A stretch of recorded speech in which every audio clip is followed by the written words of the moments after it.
आप सभी को जय मसीह की।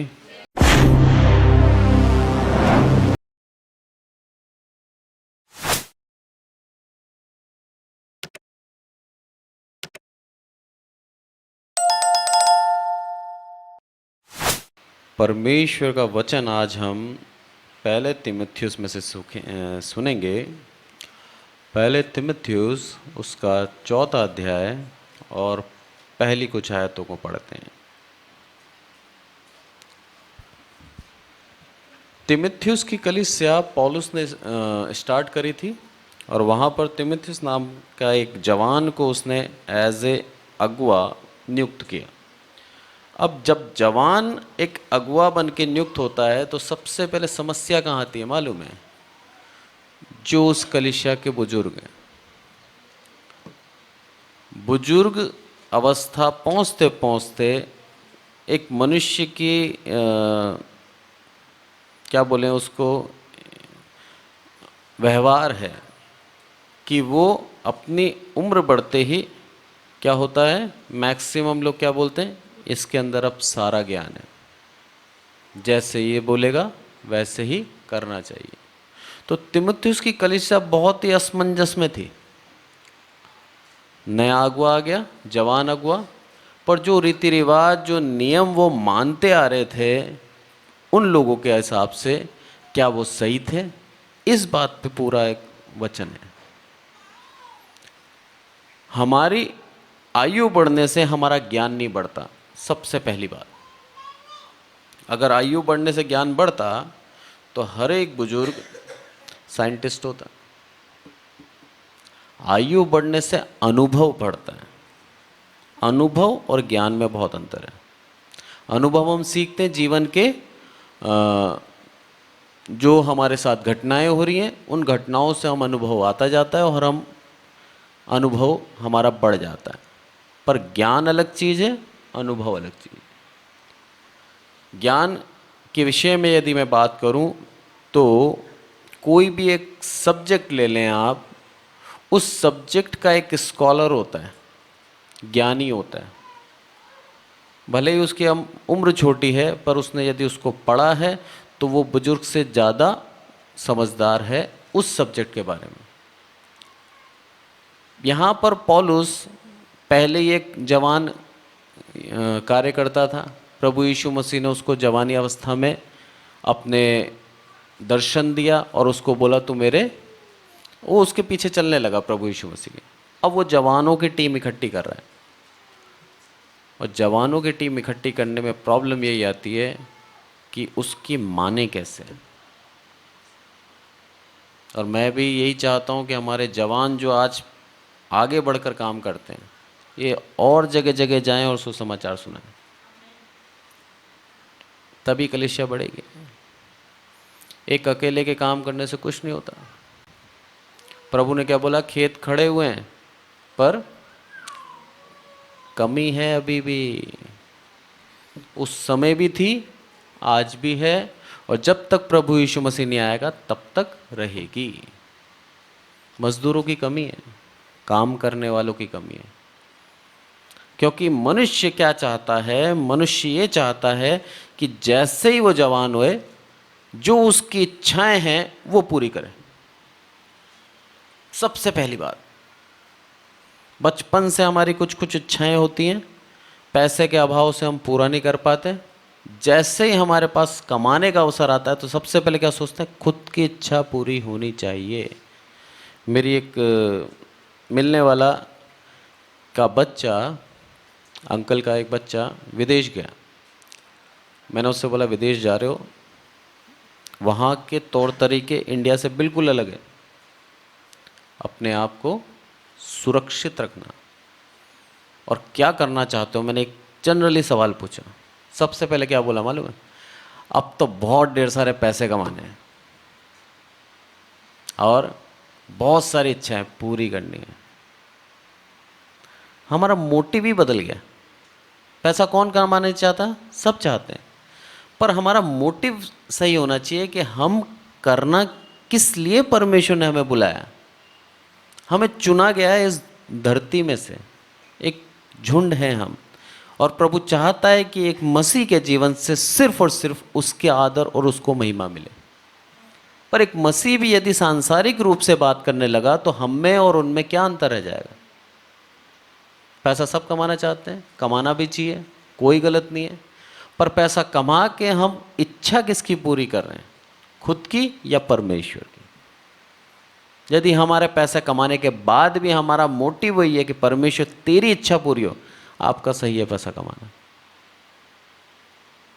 यहां पर वही था, पुराने लोगों ने क्या कर रखा था, चर्च के अंदर कुछ रीति रिवाज बना रखे थे और लोगों को टोका करते थे, ये मत खाया करो, ये मत पहना करो, शादी मत किया करो, और नए नए नए नए नियमों से बांध दिया। और उस समय सबसे बड़ी समस्या क्या थी? यहूदी और गैर यहूदी। यहूदी लोग अपने आप को परमेश्वर का जन मानते थे, और जब गैर यहूदी उसमें जुड़ते थे तो उनको पसंद नहीं आता कि हमारे भाग में से ले रहे हैं। यही होता है आज भी।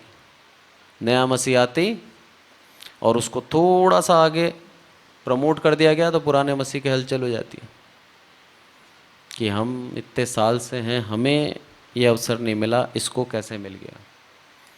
पर परमेश्वर का वचन बोल रहा है पिछले पहले किए जाएंगे।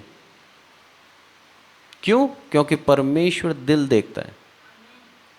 परमेश्वर आपका पैसा नहीं देखता, परमेश्वर आपकी आयु नहीं देखता, परमेश्वर कुछ नहीं देखता, सिर्फ दिल देखता है। इसका उदाहरण से भरी पड़ी है बाइबल। 12 साल के दाऊद को अभिषेक करने के लिए चुन लिया, कर सकता था कुछ 12 साल में? नहीं कर सकता था, पर शमूएल से अभिषेक कराना था, इसलिए परमेश्वर ने उसको 12 साल में अभिषेक करा दिया। राजा बना वो 30 साल में। 18 साल उसके जीवन परीक्षा के जीवन थे।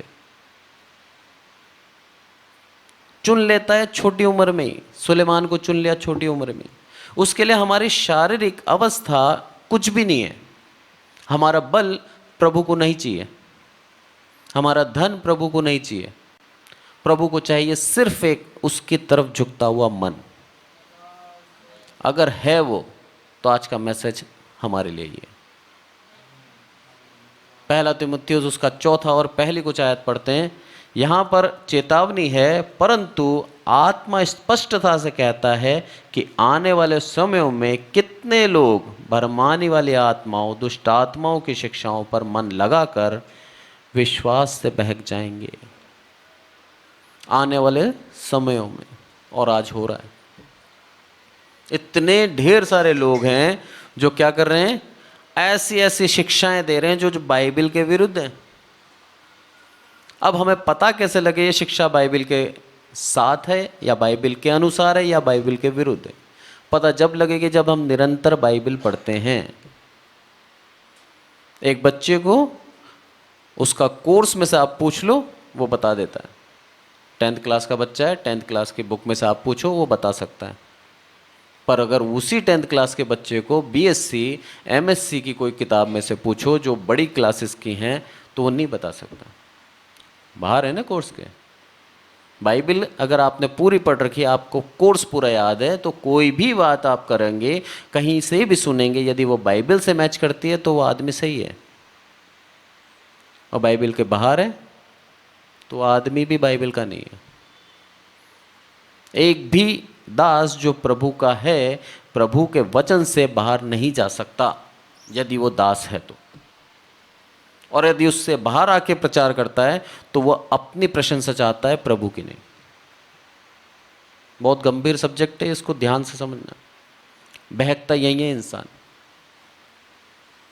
हम कई बार परमेश्वर को छोड़ के एक मनुष्य की धार्मिकता से प्रसन्न हो जाते हैं, उसके आचरण से पसंद हो जाते हैं। पर क्या उसका व्यक्तिगत जीवन बाइबल के अनुसार है या नहीं, परखा हमने? कैसे परखेंगे? जब हम खुद उसके अनुसार चलेंगे। हमारे अंदर का जो आत्मा है, पवित्र आत्मा, वो हमें बता देगा ये सही है। प्रभु यीशु मसीह ने क्या बोला? मैं तुम्हें एक सहायक दे के जाता हूं। तो हर एक विश्वासी के अंदर जो विश्वास से कहता है प्रभु यीशु मसीह ही मेरा प्रभु है, उसमें पवित्र आत्मा है। नहीं तो बिना पवित्र आत्मा के वो नहीं बोल सकता। वचन कहता है मैं नहीं बोलता। ये पहचान है कि हम यीशु को प्रभु करके मानते हैं, तो हमारे अंदर पवित्र आत्मा है। अब हमें उसके लिए भागना नहीं है, ढूंढना नहीं है कहाँ मिलेगी हमें, और ना हमें ये देखना है कि यार इसमें है और हमारे में नहीं है। प्रभु ने किसी किसी को नहीं चुना है, पूरे संसार को चुना है। अगर किसी किसी को चुनता ना तो वो कुचले हुओं को और गरीबों को देता ही नहीं है दान, उनके सामने खोलता ही नहीं। पर उसने सबके लिए अपने प्राणों का बलिदान दिया है, तो पवित्र आत्मा भी सबको ही दी है जो उसको प्रभु करके मानता है। हर एक के पास है। अब जब आपके अंदर है तो आप खुद उससे मांग सकते हो, यह अधिकार दे दिया उसने। यहां पर क्या बोलता है? परंतु आत्मा स्पष्टता से कहता है। कौन सा आत्मा? वही आत्मा जो हमारे अंदर है, वही आत्मा परमेश्वर का, प्रभु यीशु मसीह का वही आत्मा जो स्पष्टता से कहता है। क्या कहता है? कि आने वाले समय में कितने ही लोग भरमाने वाले होंगे, कितने ही, एक नहीं ढेर सारे होंगे। इसका उदाहरण प्रभु यीशु मसीह ने कह दिया था जब वो खेत वाली बात आई थी और बोला, प्रभु तेरे जो अच्छे बीज बोए गए थे उसमें किसी दुष्ट ने बुरे बीज डाल दिए हैं, और जब पौधे हो गए तो हमने देखा है कि वो जंगली पौधे भी उग रहे हैं। क्या करें बता? बोला उगने दे दोनों को साथ में। क्यों बोला? क्योंकि मेरे गेहूं एक लेवल में एक जैसे होंगे, पर जो जंगली पौधे हैं वो ऊपर अलग दिखेंगे। यही कारण है आज दुष्ट नाश नहीं हो रहा है। प्रभु जानता है न्याय के समय में सबको अलग कर दूंगा। बोलता है मैं अपने सूप से झाड़ के उनको अलग कर दूंगा भूसे के समान। कितना सोच समझ के हमें अपने जीवन को चलाना चाहिए। बोला उगने दे दोनों को साथ में, और उगने देता है। और फिर बाद में क्या बोलता है? जंगली को काट के अलग ढेर बना दो। ये वही हैं झूठे भविष्यवक्ता जो मनुष्य को भरमा रहे हैं। पौलुस कहता है इनके लिए भला होता ये पैदा ही नहीं होते, क्योंकि इनका जो दंड है वो औरों से अधिक होगा। एक मैं खुद पाप करके अकेला नरक में जा रहा हूं, समझो, और मैं आप लोगों को भरमा के, भटका के प्रभु से दूर ले जा रहा हूं। तो मैं अकेला नहीं रहा, अब मैंने 100 लोगों को और बिगाड़ दिया। प्रभु कितना नाराज होगा सोचिए। इसलिए हमें उसी व्यक्ति पे विश्वास करना, व्यक्ति पे तो करना ही नहीं है, प्रभु यीशु मसीह पे ही विश्वास करना है। और यदि किसी की हम सुनते हैं तो वो बाइबल में से ही होना चाहिए, उसके अलावा नहीं।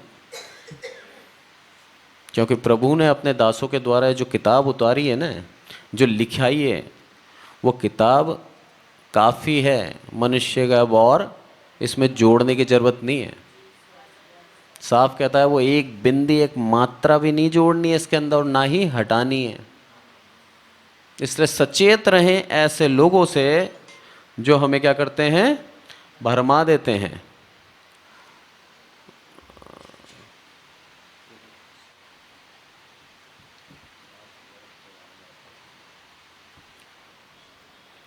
ठीक है, आगे बोलता है वो, यह उन झूठे मनुष्यों के कपट के कारण होगा जिनका विवेक मानो जलते हुए लोहे से दागा गया है।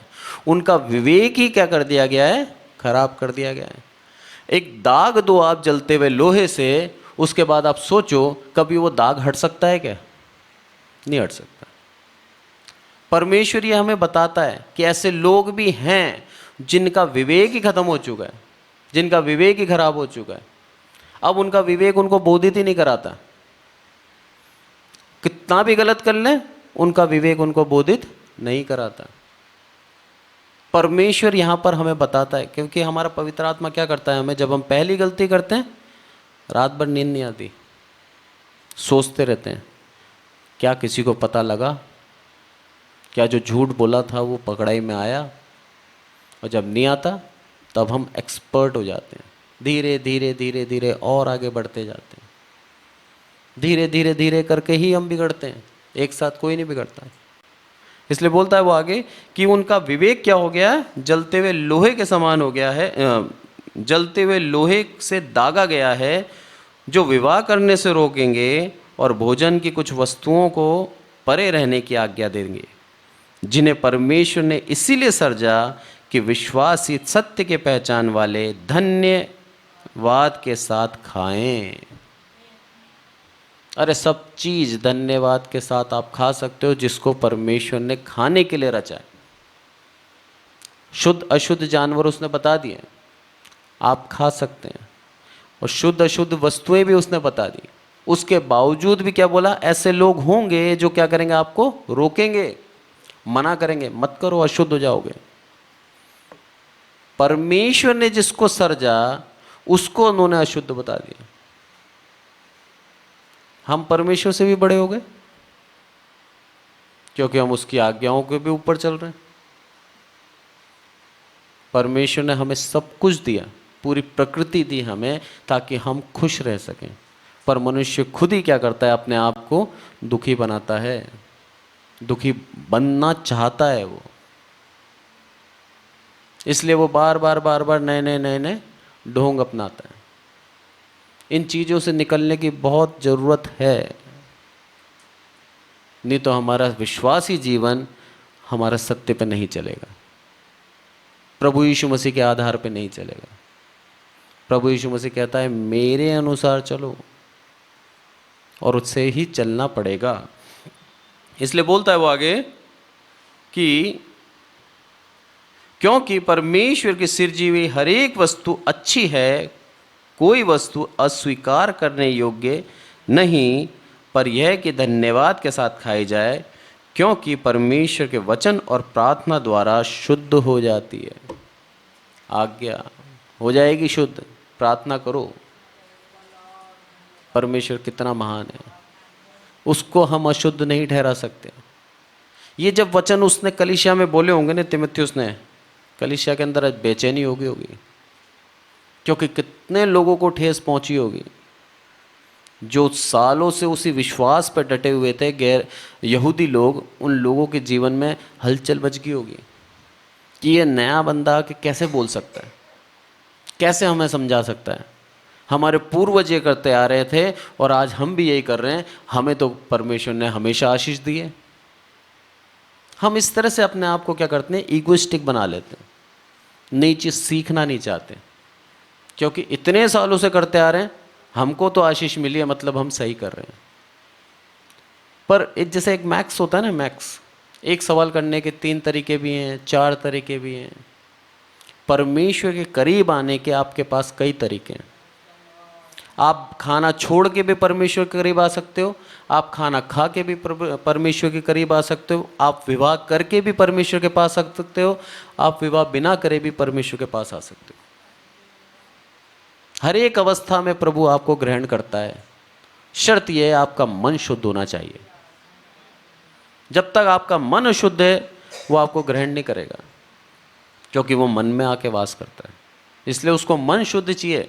आपके शरीर से शुद्ध है अशुद्ध है उसे कोई फर्क नहीं पड़ता। शरीर तो हम नहा के साफ कर सकते हैं, आत्मा कर सकते हैं क्या? नहीं कर सकते। इसलिए प्रभु बोलता है अपनी आत्मा को और अपने मन को शुद्ध रखो, निर्मल रखो, नम्र बनाओ। तुम्हारे अंदर घमंड नहीं होना चाहिए। ये अहम क्या करता है, हमें प्रभु से बहुत दूर ले जाता है।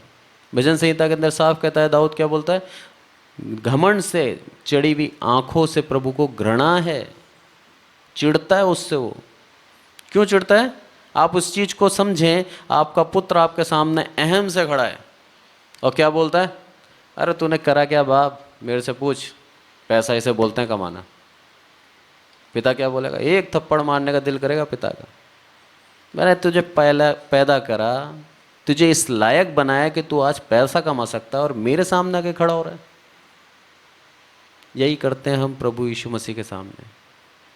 एक पोजीशन के पास आने के बाद प्रभु बोलते हैं, प्रभु अब तू बोल क्या चाहिए तुझे, इतना देता हूं मैं। अहम आ जाता है, बोला अब मुझे कोई घटी नहीं है, मेरे पास इतना संचय है कि मैं बैठे बैठे खा सकता हूँ। जैसे मत्ती के अंदर उदाहरण दिया था कि एक धनवान ने क्या करा, कोठरी भर ली साहब, हैं खलियान सब भरा हुआ है, और क्या बोलता है, अब मेरे पास इतना है कि मैं बैठे बैठे आराम से खा सकता हूँ। प्रभु ने क्या बोला, हे मूर्ख, आज रात में तेरा प्राण चला जाए तो ये सब किसका होगा।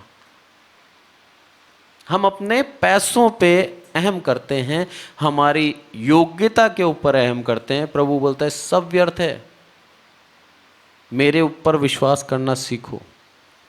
जब तुम करोगे तो ऑटोमेटिक तुम्हें किसी बात की घटी नहीं होगी। जैसा हमने शुक्रवार को देखा था, प्रभु क्या बोलता है, प्रेम रख मेरे से और मेरी विधियों के अनुसार चल, तब मैं तेरे को अपना प्रकाशन दिखाऊंगा। मत्ती में लिखा है।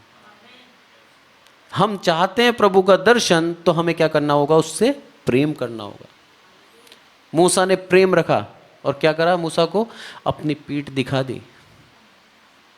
उसके अलावा किसी ने प्रभु को नहीं देखा जीवते, क्योंकि अगर वो देख लेता प्रभु को तो वो जीवित नहीं रह पाता। इसलिए उसने दरार में से पीठ ही देखी। कितना पवित्र होगा सोचो मूसा, कितना ज़्यादा परमेश्वर से प्रेम रखता होगा कि परमेश्वर को भी उसको अपने आप को दिखाना और प्रकाशन करना अच्छा लगा कि हाँ मेरा पुत्र है, ये इस योग्य है। जबकि कितने साल में आया था, 80 साल में चुना था उसको। 80 साल मूसा ने अपना जीवन खुद की इच्छा से चला लिया। 80 साल का जब वृद्ध हो गया तब जाके उसको चुना, और उसके बाद भी उसको सालों लग गए मिस्र कनान में पहुंचने में, 40 साल, पर पहुंच नहीं पाया। उससे पहले उसको दिखा के वहाँ पर उठा लिया उसको।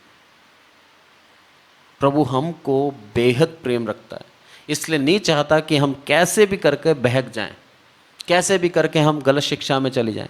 क्योंकि एक बार जीवन में गलत शिक्षा आ गई ना, तो आप खुद तो बहकोगे, दूसरों को भी बहकाओगे। इसलिए गलत शिक्षा के लिए विशेष करके चेतावनी है ये। और क्या बोलता है आगे वो, 6 आयत,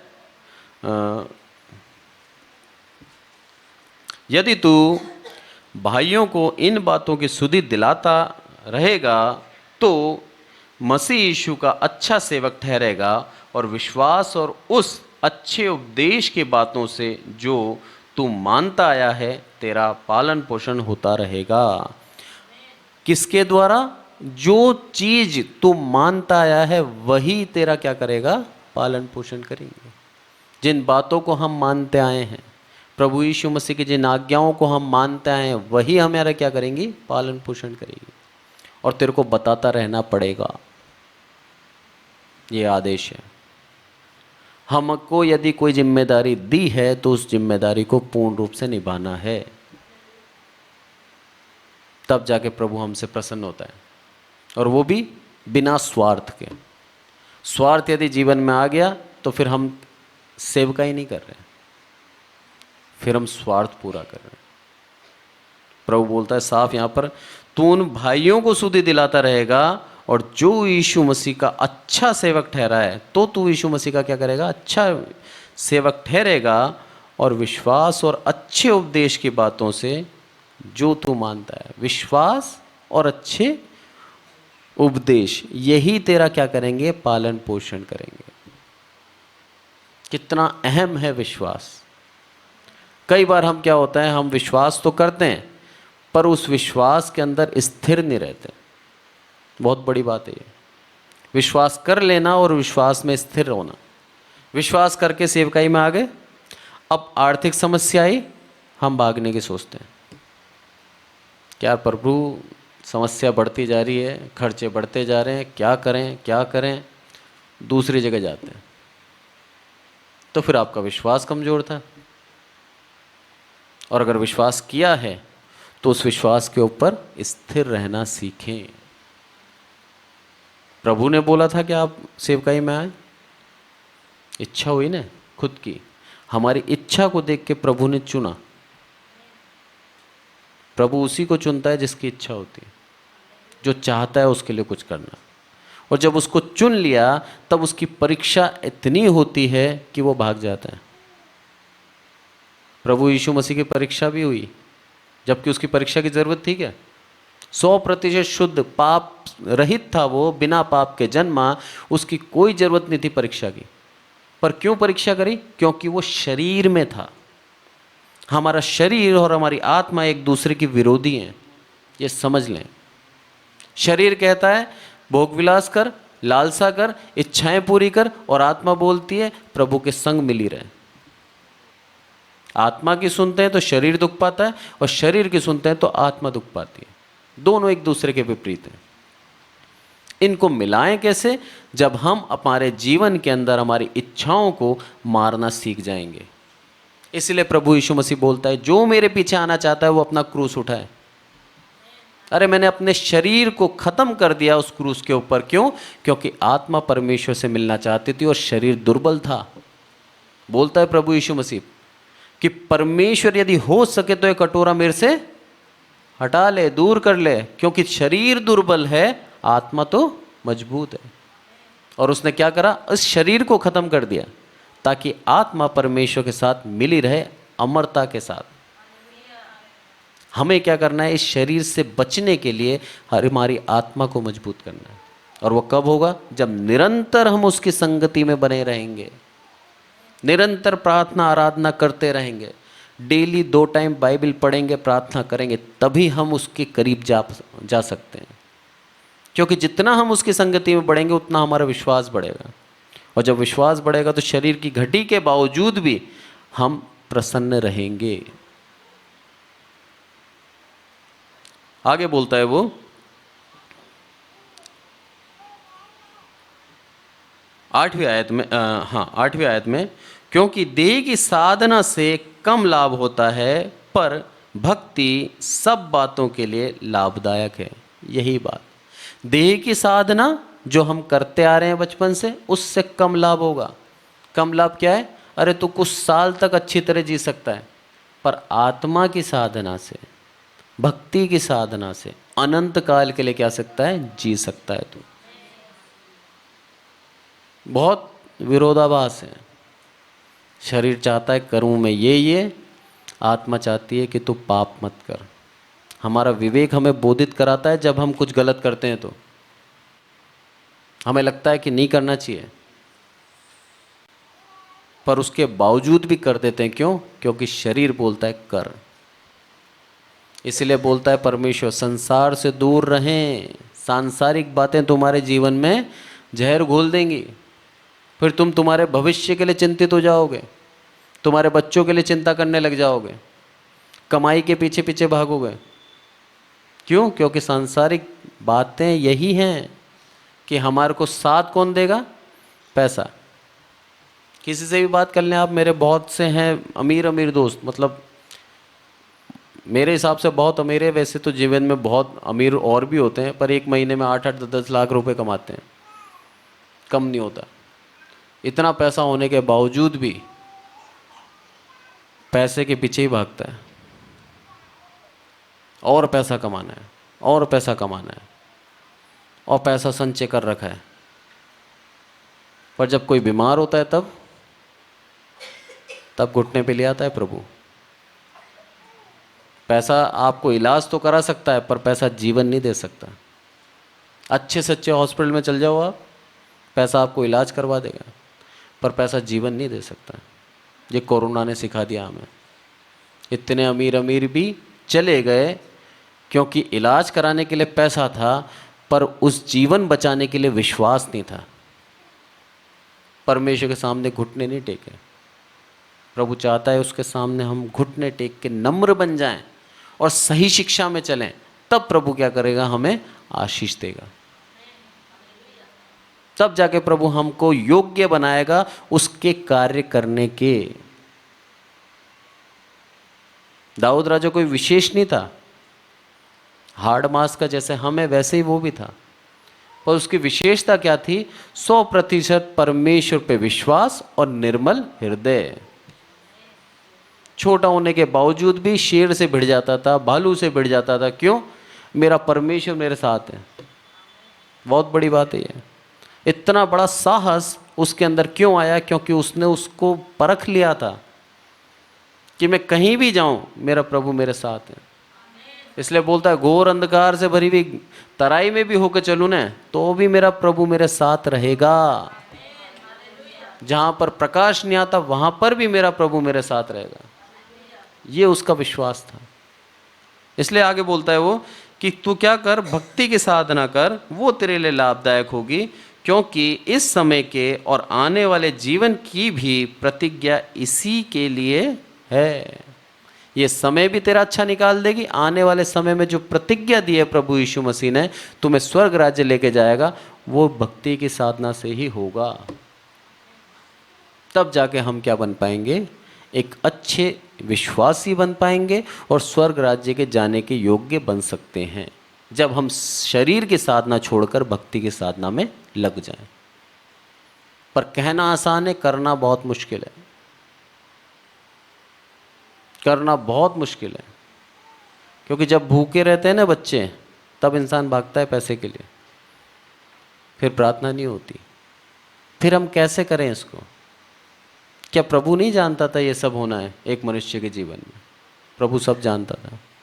प्रभु मनुष्य के जीवन में आया इसलिए ताकि मनुष्य की क्या क्या ज़रूरतें हैं शरीर की, उसको एहसास हो, नहीं तो उसको आने की ज़रूरत नहीं थी।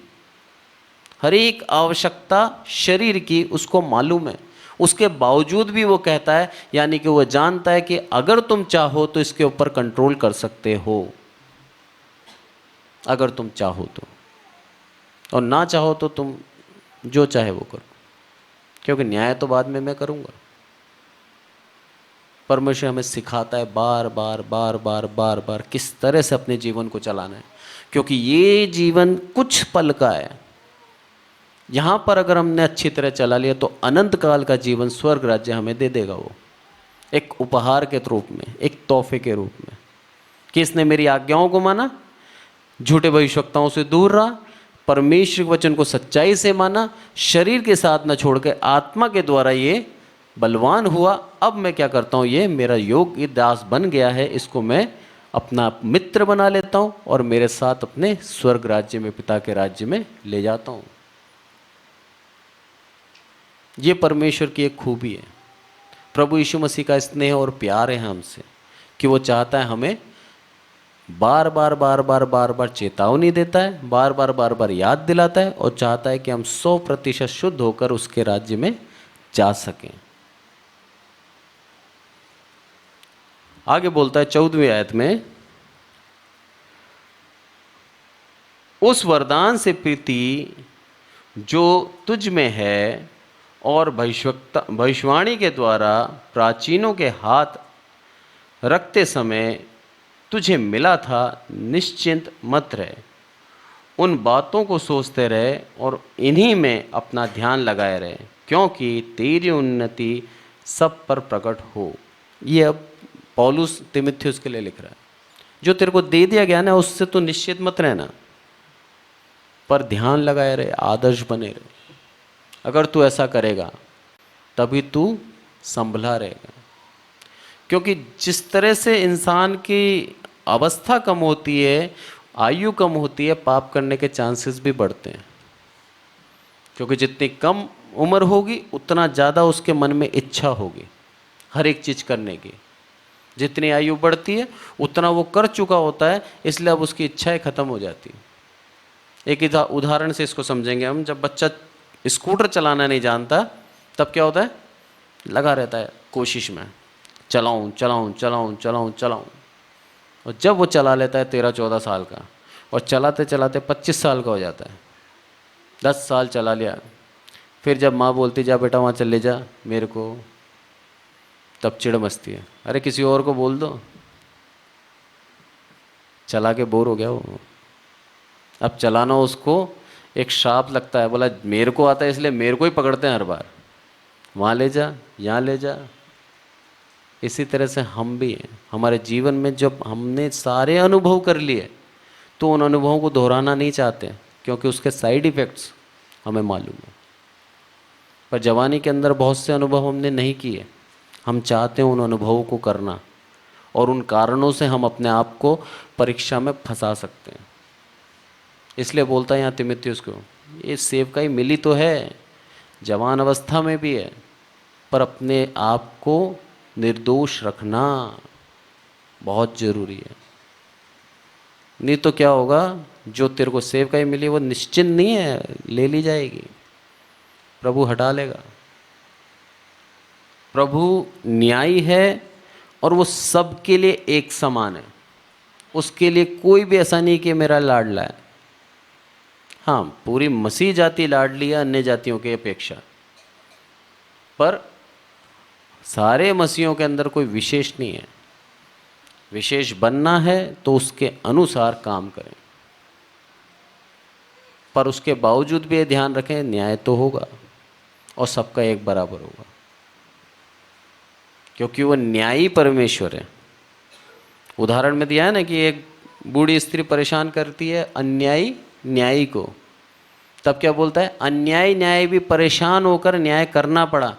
अरे तो मैं तो न्यायी हूँ, मेरे पास आओ, तुम्हारा न्याय नहीं करूँगा मैं? तो न्यायी परमेश्वर है। इसलिए बोलता है आज के वचन से हमने यही सीखा, झूठे भविष्यवक्ताओं से सचेत रहें, आत्मा की सुने, भक्ति की साधना करें, शरीर की साधना से लाभ नहीं है हमें। और तीसरा, अगर कोई स्थिति में हैं हम और अगर हम उसके बावजूद भी अन्याय करते हैं और अपने हिसाब से ही चलते हैं तो प्रभु वो पद को भी खत्म कर देता है। प्रभु सबका न्यायी प्रभु है। और लास्ट में हम देखते हैं 16वीं आयत, अपनी और अपने उपदेश की चौकसी रख। झूठे भविष्यवक्ताओं का बोलना बहुत आसान है, पर तू क्या बोल रहा है उसकी भी चौकसी रख। बाइबल से अलग नहीं जाना, अगर गया तो तेरे लिए भी वही दंड है जो उनके लिए है। क्या लिखा है, अपनी चौकसी रख और इन बातों पे स्थिर रहे, क्योंकि यदि ऐसा करता रहेगा तो तू अपने और अपने सुनने वालों के लिए भी उद्धार का कारण होगा। खुद के लिए भी उद्धार का कारण है और जो तेरे लिए सुनते हैं उनका भी उद्धार का कारण बन जाएगा तू। तीमुथियुस को सलाह दी है। क्रोध जल्दी आता है जवानी के अंदर, एक एज के बाद हमारे अंदर बहुत से केमिकल चेंजेस हो जाते हैं तो हमारा क्रोध कम हो जाता है। क्रोध आना हमारे अंदर जो चेंजेस होते हैं उसके कारण होता है। बच्चे को टीन एज में जैसे ही पहुंचता है क्रोध बढ़ जाता है उसका, जवानी तक क्रोध जोश में रहता है क्योंकि अंदर जोश है। जैसे जैसे अवस्था बढ़ती जाती है ऐसे ऐसे हमारा क्रोध कम होता जाता है क्योंकि अंदर से अब वो ताकत खत्म होती जा रही है। इसलिए बोलता है वो, तू जो काम कर रहा है वो क्या कर, सही तरीके से कर, चौकसी रख, सही वचन सुना, तब तेरा और तेरे सुनने वालों का उद्धार हो जाएगा। कितना एक आशीष का वचन है ये, जिसके लिए हम दौड़ रहे हैं। यदि हम सही रूप से वो कार्य करें तो हमारे परमेश्वर ये इतना उदार है कि हमें उद्धार देने को तैयार है। वो चाहता है हमें उद्धार देना क्योंकि हमें वो पसंद करता है, प्यार करता है। पर कार्य क्या करना है, उसकी इच्छा के अनुसार चलना है। अपनी इच्छाओं को त्याग कर परमेश्वर की इच्छाओं के अनुसार जब तक नहीं चलेंगे तब तक हमारा उद्धार हमसे दूर है। कठिन है पर नामुमकिन नहीं है। हर एक विश्वासी कर सकता है क्योंकि प्रभु यीशु मसीह ने करके दिखाया। मनुष्य रूप में होकर अपने शरीर की लालसाओं को उसने रोक के रखा, अपनी शरीर की इच्छाओं को, अपने शरीर की कमजोरी दुर्बलता के होने के कारण भी परमेश्वर के अपने पिता के हर एक आज्ञा को पूर्ण रूप से माना। वो उसने करके बताया। हमारे पास कोई बहाना नहीं रहेगा न्याय के दिन कि प्रभु शरीर में इतनी सारी समस्याएं होती हैं, तू होता तो तेरे को पता लगता। प्रभु बोल देगा मैं था शरीर में, मुझे भी मालूम है क्या समस्याएं हैं। शरीर की भूख मैं जानता हूँ, खाने की भूख मैं जानता हूँ, मुझे मालूम है मेहनत करे बिना खाना नहीं मिलता। पूरा उसने कारपेंटरी का काम करा है अपने पिता के साथ, काम में हाथ बटाया करता था। ऐसे ही रोटी नहीं मिली है प्रभु यीशु मसीह को। एक आम जिंदगी, एक नम्र जिंदगी जिए, एक गरीब की जिंदगी जिए, ताकि कोई गरीब नहीं कह सके कि गरीबी के कारण मैंने चोरी करी। तो बोलेगा मैं भी जीत चुका हूँ वो। अरे तुम तो तब भी एक घर में पैदा हुए होंगे, मैं तो चरनी में पैदा हुआ था। पैदा होने के लिए मेरे पास जगह नहीं थी। दुनिया का राजा, और कहाँ पर पैदा हुआ। बोले इतने अभाव में ज़िंदगी जिए मैंने, उसके बाद भी अपने चरित्र को शुद्ध रखा है, तो तुम कहने के योग्य नहीं हो अगर तुम तुम्हारे चरित्र को दाग देते हो तो। सोच समझ के कहना पड़ेगा हमें उसके सामने न्याय के समय कि प्रभु ये था मेरे जीवन में, बोला ये अवस्था मेरे पास भी आई थी। जब मैं अपने विवेक को सुरक्षित रख सकता हूं तो तुम्हें भी रखना था। और ये कब होगा? जब हमारा मन, हमारा भक्ति परमेश्वर के साथ बनी रहेगी। क्योंकि प्रभु यीशु मसीह भले ही छोटा था पर उसकी इच्छा क्या थी? मंदिर में रहना और उसकी बातें करना। शुरू से ही उसका ध्यान वहाँ था।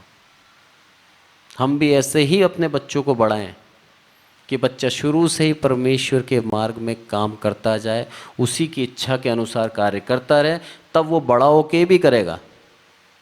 और कई बार हम सोचते हैं बड़ा हो जाए उसके बाद हम इसको जिम्मेदारी देंगे, उसका मन लगा ही नहीं, हट गया उसका मन। इसलिए हमारे ये परवरिश के समय पे भी एक माता पिता की जिम्मेदारी बनती है उसको सही मार्ग दिखाएं, क्योंकि बाद में यदि वो मार्ग भटकता है तो उसके जिम्मेदार माता पिता हैं, क्योंकि बचपन में उनको सही मार्ग नहीं बताया। आज के वचन के लिए प्रभु को हम धन्यवाद दें। आइए प्रार्थना करें। हे हमारे प्रभु, हम सबको संभाल कर रखते हैं, इसलिए आपका धन्यवाद ईश्वर। सब कुछ आपके हाथों में सौंपते हैं ईश्वर। इस चर्च के लिए प्रार्थना करते हैं ईश्वर, हम में से कोई भी भटकने वाली भीड़ ना हो ईश्वर, सारी के सारी आपकी प्रिय और आपकी चाहने वाली भेड़ें हों ईश्वर, आपके संग संग मार्ग में पीछे पीछे चलने वाले हों ईश्वर, आपके मार्ग से प्रसन्न रहने वाले हों ईश्वर। और मेरे प्रभु, हमारी ज़रूरतों को आप सब जानते हैं ईश्वर, हमारे मनों के बार बार जो विचलित होता है वो भी आप जानते हैं ईश्वर। हमारे मनों के अंदर मेरे प्रभु एक विश्वास देना, सेवकाई के अंदर मेरे प्रभु एक मन देना ईश्वर। हम शरीर के साथ ना छोड़कर भक्ति के साथ ना करें ईश्वर, आपके पीछे पीछे चलना हमें भाए ईश्वर। और ना केवल हमें पर हमारे बच्चों को भी हम यही सिखाएं ईश्वर। सिर्फ और सिर्फ आपकी इच्छा और आपके अनुग्रह से ये हो सकता है ईश्वर। आपकी दया हम पर बनी रहे, इसलिए आपका धन्यवाद मेरे प्रभु। सब कुछ आपके हाथों में सौंपते हैं ईश्वर, प्रभु यीशु मसीह के नाम से मांगते हैं, आमीन। और अब ये समय है गवाही का, और मैं निवेदन करता हूँ कलीसिया से कि आपके पास 10 मिनट हैं, आप गवाही दे सकते हैं।